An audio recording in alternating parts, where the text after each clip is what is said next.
आज के लेक्चर में हम पढ़ेंगे कार्डियोवास्कुलर सिस्टम। कार्डियोवास्कुलर सिस्टम क्या है? बेसिकली कार्डियोवास्कुलर सिस्टम किसी भी इंसानी जिस्म के वो सिस्टम कहलाता है जो दिल, शरियाने और वरीदों पर मुश्तमिल होता है।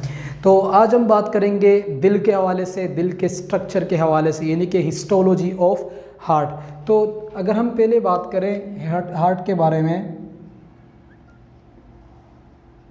तो हम इसके सबसे पहले पोजीशन पढ़ेंगे। पोजीशन क्या है? दिल की पोजीशन क्या है?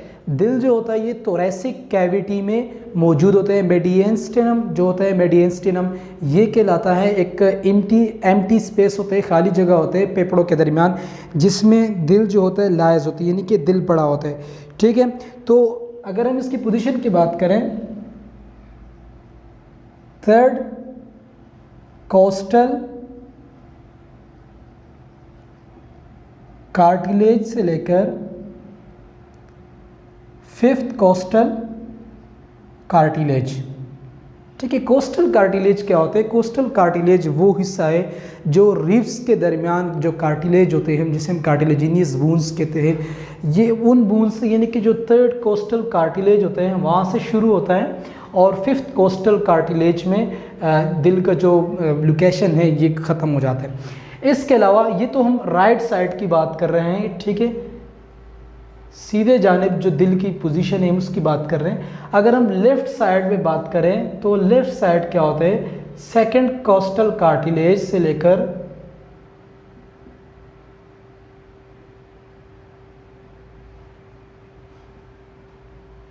फिफ्थ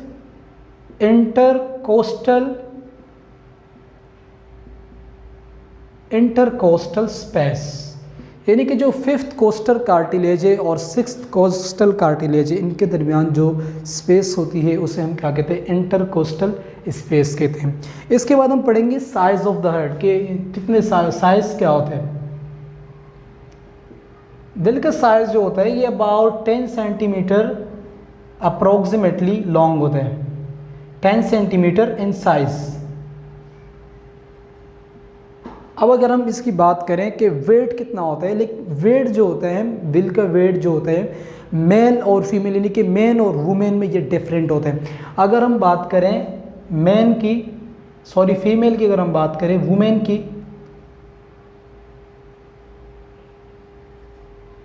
तो वुमेन में 250 ग्राम जो है ये वेट होता है दिल का। और अगर हम बात करें मेल में, तो मेल में क्या होते हैं?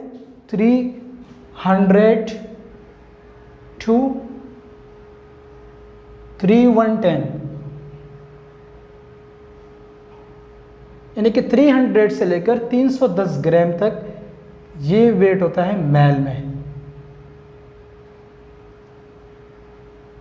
मेल यानी कि एडल्ट मेल, ठीक है। और जो वुमेन है, वुमेन में अप्रोक्सीमेटली 250 ग्राम तक इसका वेट होता है। मेडियस्टिनम क्या होता है? मेडियस्टिनम वो एम्प्टी स्पेस होता है,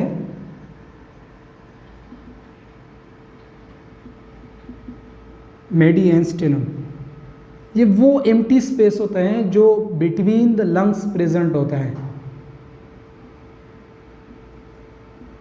एंड स्टूडेंट्स, जो हार्ट होता है ये स्टर्नम के बिल्कुल नीचे और यानी कि थोरैसिक कैविटी में दिल जो है ये मौजूद होता है। इसके अलावा जो मैंने बात की कोस्टल कार्टिलेज की, तो कोस्टल कार्टिलेज जो है थर्ड कोस्टल कार्टिलेज से लेकर फिफ्थ कोस्टल कार्टिलेज तक जो है ये दिल का राइट हैंड यानी कि राइट साइड मौजूद होता है। और लेफ्ट साइड पे क्या होते हैं? सेकंड कोस्टल कार्टिलेज से लेकर फिफ्थ इंटरकोस्टल स्पेस, यानी कि जो फिफ्थ और सिक्स के दरमियान जो एम्प्टी स्पेस होता है उसे हम कहते हैं इंटरकोस्टल स्पेस, जो जहां इंटरकोस्टल मसल्स अटैच होते हैं। तो स्टूडेंट्स, ये तो पोजीशन को हमने डिस्क्राइब किया। अभी हम अगर स्ट्रक्चर को डिस्क्राइब करें तो स्ट्रक्चर में क्या होता है? स्ट्रक्चर में आते हैं आउटर मेम्ब्रेन, इसे हम कहते हैं पेरिकार्डियम। सेकेंड मेम्ब्रेन कहलाती है myocardium and last one is called endocardium.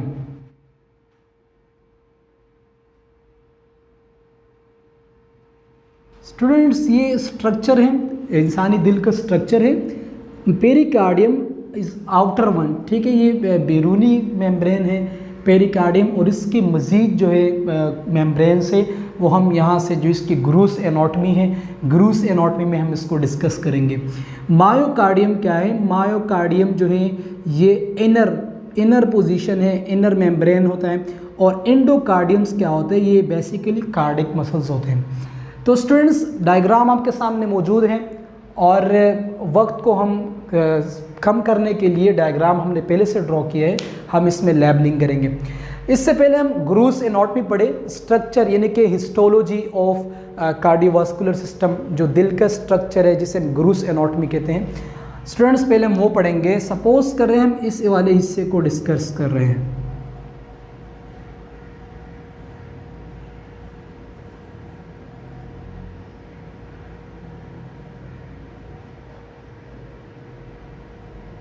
Student सबसे पहले क्या आएगा? सबसे पहले आएगा endocardium. This layer is called endocardium.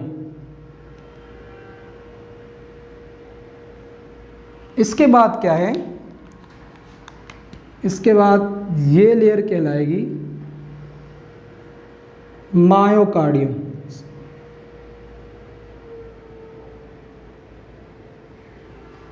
और सबसे आउटर पार्ट जो है जिसे हम फिब्रिस पेरिकार्डियम कहते हैं, fibrous pericardium.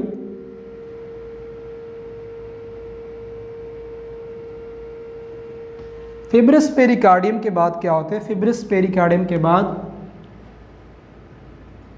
Parietal pericardium. Parietal pericardium के दरमियान में डेंस फ्लूइड मौजूद होता है जिसे हम पेरिकार्डियल फ्लूइड कहते हैं। तो यहाँ मौजूद होगा पेरिकार्डियल फ्लूइड्स।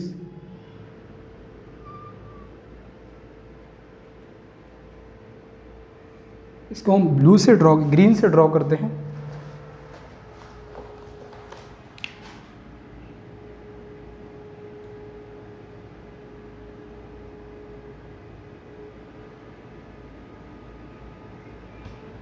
और इसके सेंटर में क्या मौजूद होते हैं? Coronary artery. This is called coronary artery. Students we are studying gross anatomy of human heart. जो सबसे आउटर मेम्ब्रेन है, जो पेरिकार्डियम का हिस्सा है, इसे हम कहते हैं fibrous pericardium.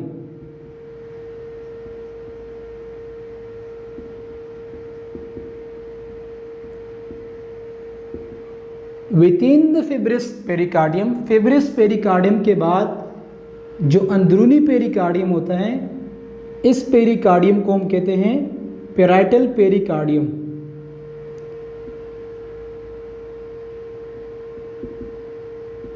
Parietal pericardium. Parietal pericardium के दरमियान फ्लूइड्स मौजूद होते हैं, और उस फ्लूइड का नाम है pericardial fluids. Pericardial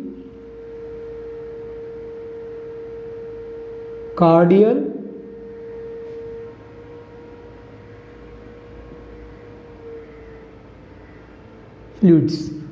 pericardial fluids के बाद क्या मौजूद होते हैं? पेरिकार्डियल फ्लूइड्स के बाद विसरल पेरिकार्डियम।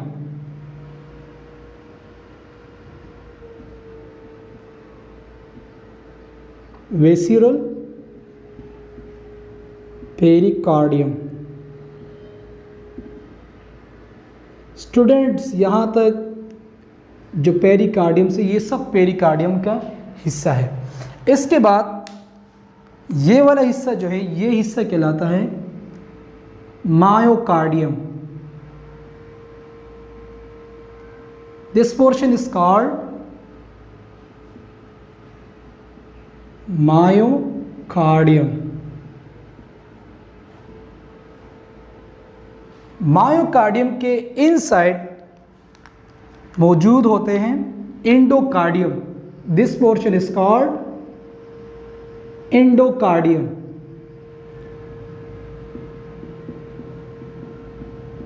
एंडोकार्डियम।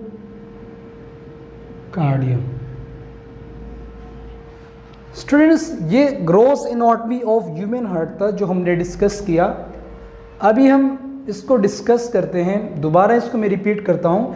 स्टूडेंट्स, सबसे पहले क्या आते हैं? पेरिकार्डियम। पेरिकार्डियम क्या होता है? This is the most outer part of human heart. ये ह्यूमन हार्ट का जो मेम्ब्रेन होता है, और ये बैरूनी मेम्ब्रेन होता है जो कि फिब्रिस इसमें इंक्लूड होते हैं। फिब्रिस पेरिकार्डियम, पैरेटल पेरिकार्डियम, वेसिरल पेरिकार्डियम्स, ये 3 पेरिकार्डियम्स क्या होते हैं? इंक्लूड होते हैं। बिटवीन पैरेटल पेरिकार्डियम्स एंड वेसिरल पेरिकार्डियम्स, इनके दरमियान फ्लूइड्स मौजूद होते हैं, और उस फ्लूइड का नाम है pericardial fluids. It is the most important part, pericardial fluids. Pericardial fluids क्या होते हैं? ये फ्लूइड्स मौजूद होते हैं between the visceral pericardiums and parietal pericardiums. This is called parietal pericardiums and this is called fibrous pericardium. Fibrous pericardiums जो होता है ये फिब्रस टिश्यूज पर मौजूद होते हैं, फिब्रस टिश्यूज पर मुश्तमिल होते हैं। और फिब्रस टिश्यूज क्या होते हैं? फिब्रस टिश्यूज कनेक्टिव टिश्यूज के स्पेशल सेल्स होते हैं जो फिब्रोब्लास्ट पर मुश्तमिल होते हैं। स्टूडेंट्स, पेरिकार्डियम्स के बाद क्या आते हैं? Pericardial fluids. पेरिकार्डियल फ्लूइड्स के बाद आते हैं वेसिकुलर पेरिकार्डियम्स, और यहाँ पर क्या मौजूद होते हैं? This is called coronary artery.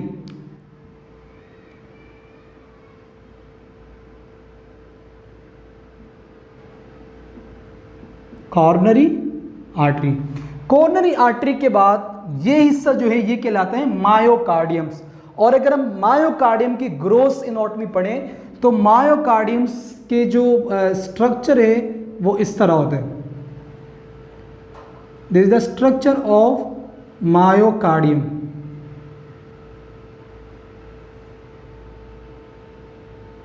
और ये मायोकार्डियम मुश्तमिल होते हैं कार्डिक मसल्स पर। This is the structure of cardiac muscles, और cardiac muscles enriched with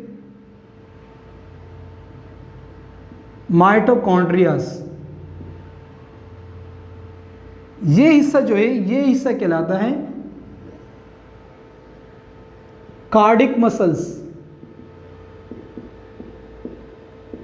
cardiac muscles. Students, cardiac muscles जो होते हैं, cardiac muscles enrich with large number of mitochondrias. Mitochondrias की मिकदार इंतहाई ज़्यादा होती है। उसकी वजह क्या है? हार्ट जो होता है ये मुस्तकिल कंट्रैक्शन और रिलैक्सेशन की हालत में होता है, और इसलिए इनको लार्ज नंबर ऑफ एनर्जी की ज़रूरत होती है। और वो एनर्जी इनके लिए कौन कंट्रोल करता है, यानी कि कौन पूरा करता है? उस सेल ऑर्गेन्यूल्स का नाम है माइटोकॉन्ड्रिया। माइटोकॉन्ड्रिया रिस्पॉन्सिबल होता है दिल के हर एक सेल के लिए फॉर द एनर्जी प्रोडक्शन। अगर एनर्जी की प्रोडक्शन होगी तो हार्ट में कंट्रैक्शन और रिलैक्सेशन का प्रोसेस सही तरीके से होगा। स्टूडेंट, ये तो हमने इनके स्ट्रक्चर को डिस्क्राइब किया। अभी हम बाकायदा ब्लड सर्कुलेशन को डिस्कस करेंगे और यहाँ हम इसकी लेबलिंग करेंगे। स्टूडेंट्स, अगर हम देखें तो ब्लड क्या होते हैं? ब्लड, सबसे पहले हम इसके स्ट्रक्चर को देखते हैं। स्टूडेंट्स, ये हिस्सा कहलाता है septum. This portion is called septum. Septum एक पर्देनुमा स्ट्रक्चर होता है जिसने वेंट्रिकल्स और एट्रियम को अलग किया होता है। Students, there are 4 chambers in human heart. इंसानी दिल में 4 चैम्बर होते हैं, ठीक है। तो ये right atrium, this portion is called right atrium and this portion is called left atrium। इसी तरीके से जो लवर है वो कहलाएगा राइट वेंट्रिकल और ये लेफ्ट वेंट्रिकल। स्टूडेंट्स, जो सेप्टम होता है इसी से को हम कहते हैं सेप्टम। इस सेप्टम ने लेफ्ट वेंट्रिकल्स और राइट वेंट्रिकल्स को एक दूसरे से अलग किया होता है। सपोज कर रहे दिस द राइट साइड्स, तो राइट साइड पे क्या होते हैं, राइट साइड पर राइट वेंट्रिकल्स और राइट एट्रियम, यानी कि राइट एट्रियम और राइट वेंट्रिकल्स मौजूद होते हैं, जबकि लेफ्ट साइड पे क्या होते हैं, लेफ्ट साइड पे मौजूद होते हैं लेफ्ट एट्रियम और left ventricles.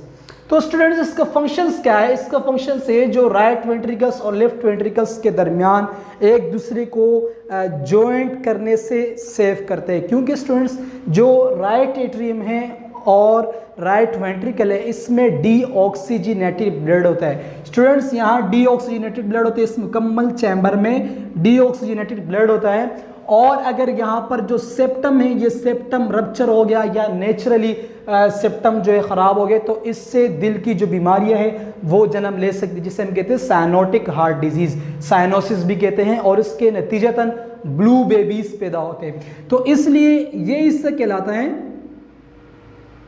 Septum.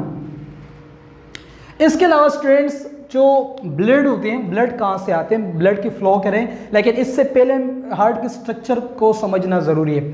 Students this portion is called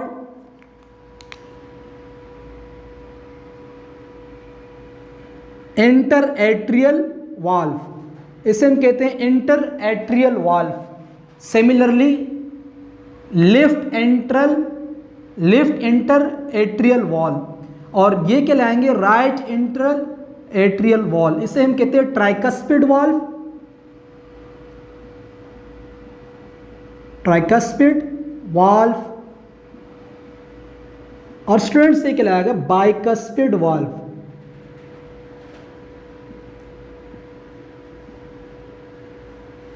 student इसे हम कहते हैं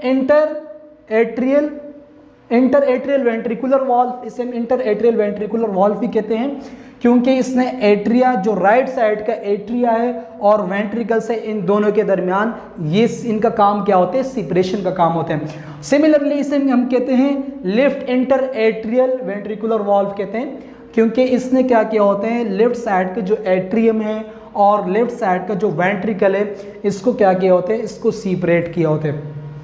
स्टूडेंट इसके अलावा भी हम मज़ीद मूव करेंगे सर्कुलेशन की तरफ कि ब्लड सर्कुलेशन का प्रोसेस किस तरह कंप्लीट होता है। स्टूडेंट्स ये हिस्सा कहलाता है इंफीरियर वेना कावा, ये लार्ज वेन्स हैं, इसे हम कहते हैं inferior vena cava. Inferior vena cava के ज़रिए ब्लड्स इंटर होता है राइट एट्रियम पे, यहाँ से ब्लड इंटर होता है थ्रू इंफीरियर वेना कावा। इसी तरीके के साथ यहाँ से भी ब्लड इंटर होगा, जो ब्लड दिमाग और गर्दन से ड्रेन होंगे। इसी के साथ साथ ये ब्लड इंटर होगा superior vena cava, superior vena cava, यहाँ से ब्लड इंटर होगा। इंटर होने के बाद ये भी राइट एट्रियम की तरफ मूव करेंगे, राइट एट्रियम की तरफ, यानी कि राइट एट्रियम में दो मेजर ब्लड वेसल्स खुलते हैं, एक है inferior vena cava, inferior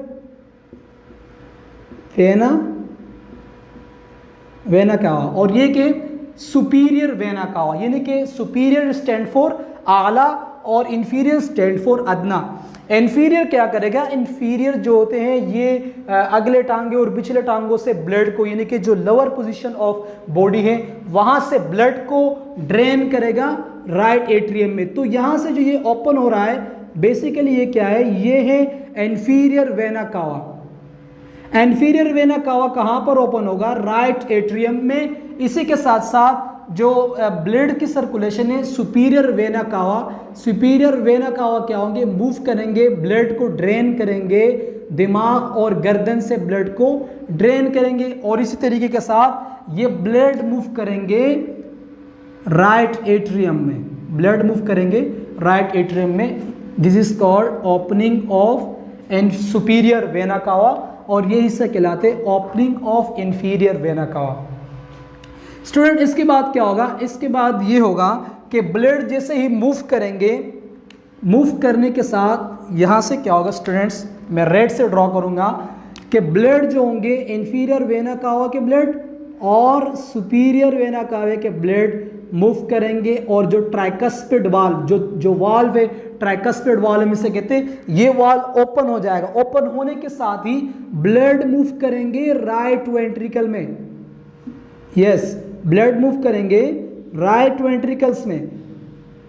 right ventricles में जब ब्लड मूव करेंगे तो जो राइट एट्रियम है ये रिलैक्स हो जाएगा। राइट एट्रियम क्या हो जाएगा, रिलैक्स हो जाएगा, और राइट वेंट्रिकल क्या हो जाएगा, राइट वेंट्रिकल स्ट्रॉन्गली कंट्रैक्शन करेगा। कंट्रैक्शन करने के बाद ये जो दीवार होगी जिसे हम कहते हैं ट्राइकस्पिड वाल्व, ये बंद हो जाएगा। बंद होने के साथ ही ये ब्लड मूव करेंगे एवोर्टा की तरफ। ब्लड मूव करेंगे एवोर्टा की तरफ। अब ये क्या है, एवोर्टिक वाल्व, इसे हम कहते हैं aortic valve.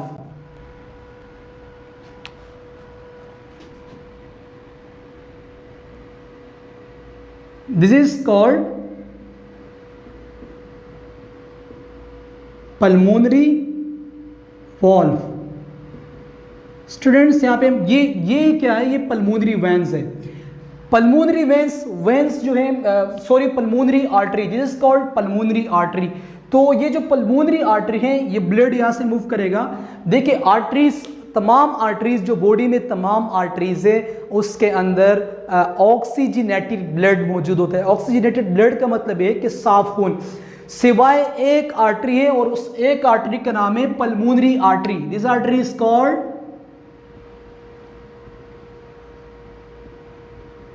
Pulmonary artery. Pulmonary artery में क्या होते हैं, पल्मोनरी आर्टरी में डीऑक्सीजनेटेड ब्लड होते हैं। स्टूडेंट हम यहां से दोबारा रिज्यूम करते हैं। जब ब्लड सुपीरियर वेना कावा से एंटर होता है, एंटर होने के साथ ही राइट एट्रियम में दाखिल हो जाते हैं। इसी के साथ साथ इंफीरियर वेना कावा के जरिए ब्लड यानी कि जो lower part of the body है यहां से ब्लड ड्रेन होता है, और ड्रेन होने के साथ ही ये ओपन होता है। दोनों ब्लड वेसल्स, दोनों खून की नालियां ओपन होती है राइट एट्रियम में। राइट एट्रियम में ओपन होने के साथ जो दीवार है जिसे हम ट्राइकस्पिड वाल्व कहते हैं, जो राइट एट्रियम का हिस्सा है, ये ओपन हो जाते हैं, ये खुल जाते हैं। खुलने के साथ ही ब्लड मूव कर जाते हैं राइट वेंट्रिकल्स की तरफ। राइट वेंट्रिकल्स की तरफ मूव करने के बाद जो राइट वेंट्रिकल है, राइट वेंट्रिकल कंट्रैक्ट कर जाएगा, और कंट्रैक्ट करने के साथ ही जो पल्मोनरी वाल्व है, पल्मोनरी वाल्व खुल जाएगा और ब्लड स्ट्रांगली पुशअप हो जाएंगे पल्मोनरी आर्टरी में।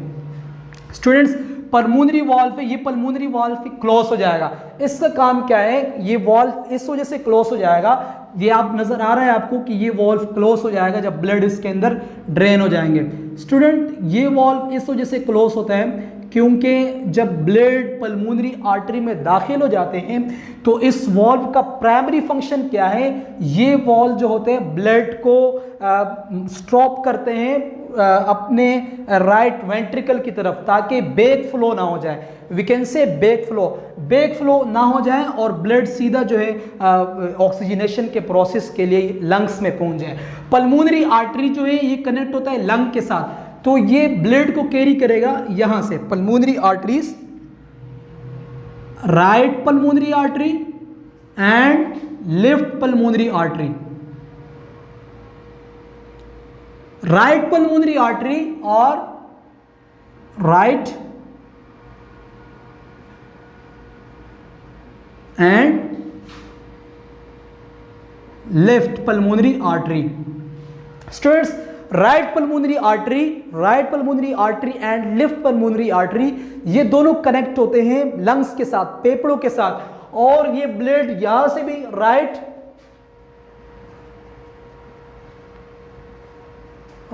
Pulmonary artery and left pulmonary artery. Left pulmonary arteries और राइट पल्मोनरी आर्टरीज एक ही टाइम पे ब्लड को ड्रेन करेंगे लंग्स की तरफ। और लंग्स में क्या होते हैं, लंग्स में जो हम रिस्पायरेशन का प्रोसेस कर रहे होते हैं, जो हम सांस ले रहे होते हैं, उस ऑक्सीजन की मौजूदगी में, यानी कि जो ब्लड और अल्वेलाई जो स्मॉल स्मॉल सेल्स होते हैं फेफड़ों के अंदर, उस सेल्स को हम अल्वेलाई कहते हैं। अल्वेलाई के ऊपर कैपिलरीज नेटवर्क होते हैं। कैपिलरीज नेटवर्क के बाद कैपिलरीज नेटवर्क जो लंग्स में मौजूद होते हैं अल्वेलाइज के ऊपर, वहाँ पर ये ब्लड जो ये ड्रेन हो जाएंगे राइट पल्मोनरी आर्टरीज के ज़रिए और लेफ्ट पल्मोनरी आर्टरीज के ज़रिए।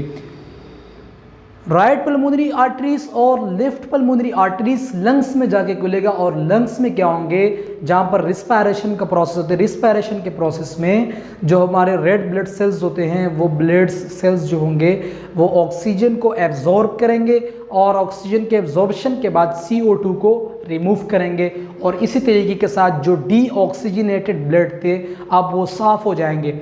लेकिन अब वो ब्लड जो है pulmonary artery, right pulmonary artery और लेफ्ट पल्मोनरी आर्टरी के जरिए नहीं आएंगे, अब ये वेन के जरिए आएंगे। अब यहाँ भी लॉजिकल पॉइंट है, तमाम के तमाम वेन्स में डीऑक्सीजनेटेड ब्लड होता है, लेकिन एक वेन है, उस वेन का नाम है पल्मोनरी वेन। उस पल्मोनरी वेन में ऑक्सीजनेटेड ब्लड होता है।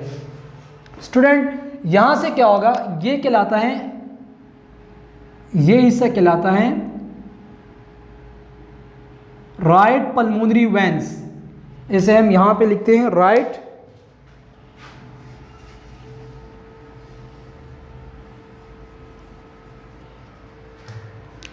Pulmonary veins.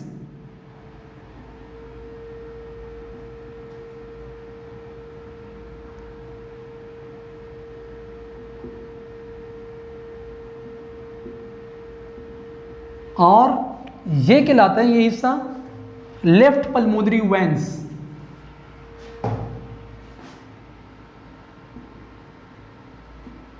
Left pulmonary veins. Students अब ब्लड जो होंगे, ब्लड यहां से ड्रेन होंगे, राइट पल्मोनरी आर्टरी से ब्लड आएंगे, दोनों आर्टरीज से, और ये ब्लड आके लेफ्ट एट्रियम में ड्रेन होंगे। This is called left atrium. मैं यहां पे मेंशन करता हूं,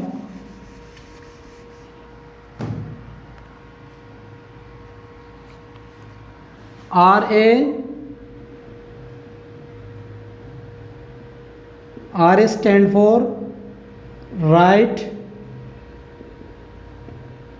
atrium and LA stand for RV stand for right ventricle, right ventricle. Similarly, LA stand for left atrium and LV stand for left ventricles. तो students ये की points है जो मैंने यहाँ पे चैम्बर्स में शो किए हुए और ये इसके फुल फॉर्म्स है। स्टूडेंट्स यहाँ से जो पल्मोनरी वेन से, जो राइट पल्मोनरी वेन से, जो कि राइट साइड पे मौजूद है, राइट पल्मोनरी वेन से, इस राइट पल्मोनरी वेन्स में ब्लड ड्रेन होगा। पेपड़ों से जो वेन्स आए हुए हैं उसे हम कहते हैं राइट पल्मोनरी वेन्स। चूंकि ये राइट साइड है, इससे मूव करेंगे और ये ब्लड जो आके यहाँ पर लेफ्ट एट्रियम में ये ब्लड्स जो है ये ओपन होंगे, ठीक है। और इसी तरीके के साथ जो लेफ्ट पल्मोनरी वेन्स है, ये लेफ्ट पल्मोनरी वेन्स भी जो है ये भी ड्रेन होंगे लेफ्ट एट्रियम में। जो स्टूडेंट्स को हम यहाँ पे शो कर रहे हैं, this is left atrium and this is right pulmonary veins and this is left pulmonary veins. अब ये ब्लड जैसे ही यहाँ से इस वेन्स के अंदर मूव करेंगे, इस वेन्स के अंदर ब्लड मूव करने के बाद ये ब्लड पोटेंशियली अंदर लेफ्ट एट्रियम में ये ब्लड मूव होंगे। ब्लड मूव होने के बाद ये ब्लड डायरेक्टली मूव करेंगे वेंट्रिकल्स के जानिब। ये ब्लड डायरेक्टली मूव करेंगे वेंट्रिकल्स की जानिब, और वेंट्रिकल्स के जानिब जब ये ब्लड मूव करेंगे तो एट्रियम रिलैक्स होगा। ये एट्रियम क्या होगा, लेफ्ट एट्रियम रिलैक्स होगा। रिलैक्स होने के बाद जब ब्लड मुकम्मल वेंट्रिकल में, लेफ्ट वेंट्रिकल में ड्रेन होंगे, पहुंचेंगे, इसके बाद वेंट्रिकल, जो लेफ्ट वेंट्रिकल है ये कंट्रैक्ट करेगा। कंट्रैक्ट करने के बाद ये ब्लड डायरेक्ट मूव करेंगे मेन एवोर्टा में, this is called aortic valve. और मेन एवोर्टिक वॉल्व में ये ब्लड क्या करेंगे, ये ब्लड मूव करेंगे। स्टूडेंट्स ये blood, this is called aortic valve, इसको हम कहते हैं एवोर्टिक वाल्व। और स्टूडेंट्स एवोर्टिक वाल्व का फंक्शन क्या है, ये वाल्व जैसे ब्लड यहाँ मूव करेंगे एवोर्टा में ब्लड मूव करने के बाद ये ब्रांचेस में डिवाइड हो जाते हैं और वूल बॉडी में सर्कुलेट हो जाते हैं। तो एवोर्टिक में ब्लड मूव करने के बाद जो एवोर्टिक वॉल्व है इसकी नेचर ये होती है कि ये डायरेक्टली क्लोज हो जाते हैं और ब्लड प्रिवेंट करते हैं, यानी कि ब्लड बैक फ्लो ब्लड की नहीं होती। इसकी प्राइमरी फंक्शंस ये है। स्टूडेंट्स ये ब्लड जब मूव करेंगे एवोर्टा में, this is called aorta. Aorta main artery है। स्टूडेंट्स एवोर्टा क्या है, एवोर्टा मेन आर्टरीज हैं जो पूरे बॉडी के अंदर ब्लड की सर्कुलेशन को प्रूफ कर देता है। स्टूडेंट्स अभी हम बात करेंगे सर्कुलेटरी सिस्टम, कि सर्कुलेटरी सिस्टम में आर्टरीज कौन कौन से इन्वॉल्व होते हैं। स्टूडेंट्स ये एवोर्टा मजीद डिवाइड हो जाता है 4 हिस्सों में। ये हिस्सा कहलाते हैं students, this portion is called, जो ये आर्टरी है इस आर्टरी को हम कहते हैं, चूंकि लेफ्ट राइट साइड है इसे हम कहते हैं राइट सबक्लेवियन आर्टरी। और स्टूडेंट्स जो राइट सबक्लेवियन आर्टरीज है ये ब्लड को मूव करता है राइट हैंड में,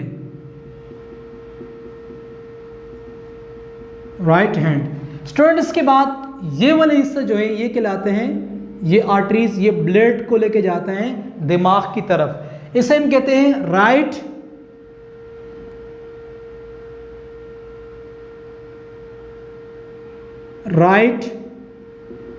common carotid artery. Student right common carotid arteries जो है ये ब्लड को लेके जाता है दिमाग की तरफ और ये वाला हिस्सा है, ठीक है स्टूडेंट्स। इसके बाद सिमिलरली है ये राइट है, वो क्या होंगे, वो होंगे लेफ्ट। स्टूडेंट ये कहलाएगा left subclavian vein, left subclavian vein की, sorry artery, left subclavian artery में ब्लड की फ्लो को मेंटेन करेगा। इसी तरीके के साथ स्टूडेंट ये कहलाएगा, ये वाला पोर्शन, ठीक है, ये पोर्शन कहलाएगा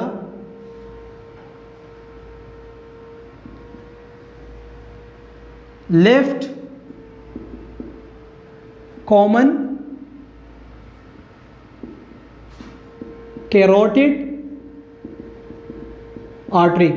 स्टूडेंट्स जो सबक्लेवियन वेन है, सबक्लेवियन वेन यहां से मूव करेगा राइट हैंड की तरफ, तो इसे हम कहेंगे राइट सबक्लेवियन वेन। और ये राइट सबक्लेवियन वेन कहां से इमर्ज आउट होगा, कहां से निकलेगा, ये एवोर्टा से निकलेगा। एवोर्टा के इस हिस्से से, ये हिस्सा क्या कहलाएगा, राइट सबक्लेवियन वेन, और जो राइट हैंड में ब्लड के सर्कुलेशन को मेंटेन रखता है। सिमिलरली लेफ्ट सबक्लेवियन वेन का काम क्या होता है, ये भी एवोर्टा से निकलता है और इसमें साफ खून होता है। ये लेफ्ट सबक्लेवियन वेन, ये जो उल्टा हाथ है इस लेफ्ट हैंड में ब्लड के सर्कुलेशन को मेंटेन रखता है। स्टूडेंट्स इसके बाद राइट कैरोटिड आर्टरी और लेफ्ट कैरोटिड आर्टरी की बात करेंगे, तो राइट कैरोटिड आर्टरीज जो राइट साइड पर मौजूद होते हैं और ये ब्रेन में ब्लड की सर्कुलेशन को, ब्रेन में, नेक में, ठीक है, गर्दन और दिमाग में ब्लड के सर्कुलेशन को मेंटेन रखता है और ये यहाँ से निकलता है, इस वजह से हम इसे कहते हैं right common carotid artery. Similarly left side में क्या होते हैं, लेफ्ट साइड में यहाँ से निकलता है और इसे हम कहते हैं लेफ्ट कॉमन कैरोटिड आर्टरी, और ये यहाँ से ड्रेन होता है और एवोर्टा के साथ टच होते हैं, ब्लड को सर्कुलेट करता है दिमाग और गर्दन में। स्टूडेंट्स इसके बाद क्या है, एवोर्टा पोस्टीरियर पार्ट, यानी कि दिल के बैक पार्ट पर ये आपको एवोर्टा नजर आ रहा है। ये एवोर्टा जो होता है ये दिल के बैक साइड पर मुश्तमिल होते हैं और दिल के बैक साइड पर ये आर्टरी यहां निकली हुई है, एवोर्टा यू आई हुई है और यू इसके बैक साइड पर यू निकली है। तो इसे हम ये वाला हिस्सा चूंकि दिल मौजूद होते हैं थोरैसिक कैविटी में, तो इसे हम कहते हैं thoracic aorta. Students thoracic aorta के बाद ये आर्टरीज जो होती है ये डिवाइड हो जाती है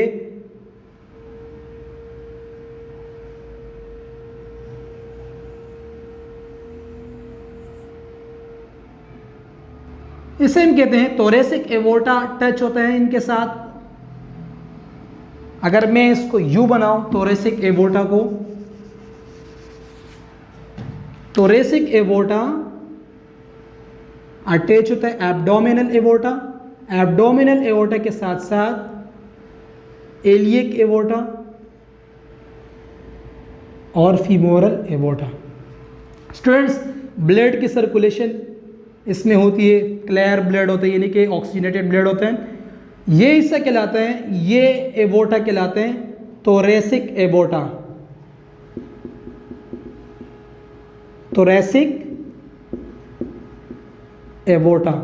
स्टूडेंट्स ये हिस्सा कहलाता है abdominal aorta, abdominal aorta. Students ये हिस्सा कहलाता है, चूंकि राइट साइड है तो हम इसे कहेंगे, यहां से दोबारा राइट और लेफ्ट शुरू हो जाते हैं।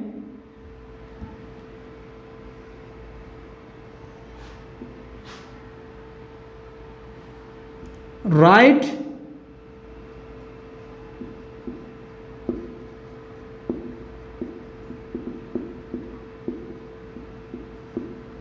Right iliac artery and left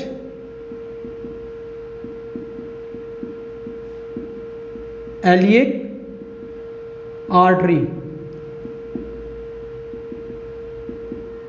similarly students इसके बाद ये मजीद डिवाइड हो जाते हैं फीमोरल आर्टरी में, ये कहलाते हैं femoral artery.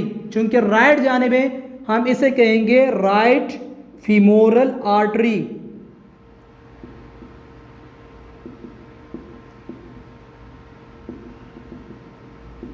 And left femoral artery,